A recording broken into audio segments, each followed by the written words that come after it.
Anil garden మండపం land లీజ్కి తీసేసుకొని మన అనిల్ కుమార్ డాక్టర్ ఇస్కా అనిల్ కుమార్ రెడ్డి దగ్గర 2029కి లీజ్కి తీసుకున్నాను. మా నాన్నగారు మొహమ్మద్ హబీబుద్దీన్ అబూబాయ్ అని.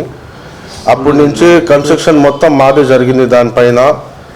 ఇప్పుడు 2022లో మా నాన్నగారు చనిపోయారు. అక్కడి నుంచి లీజ్ నా పేరు మీద మార్చుకున్నారు.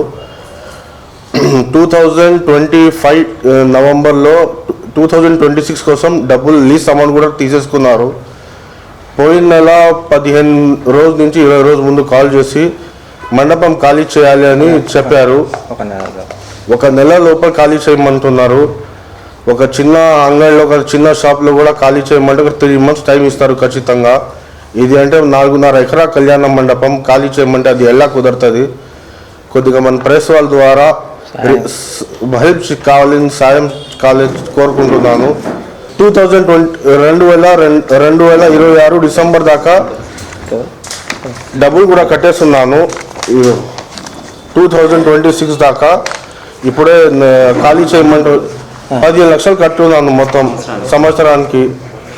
మాకు 2026 బుకింగ్స్ కూడా ఉన్నాయి. ఆగస్ట్ దాకా 2026లో ఆగస్ట్ సెప్టెంబర్ దాకా బుకింగ్ ఉన్నాయి. వాళ్ళు కూడా ఇబ్బంది పడుతున్నారు పాపం. చెప్పిన తర్వాత కొద్దిగా మన సహాయం కావాలి మీడియా తరఫు నుంచి.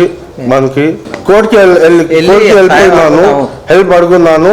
ఈరోజు స్టే ఆర్డర్ మనకి వస్తుంది ఖచ్చితంగా.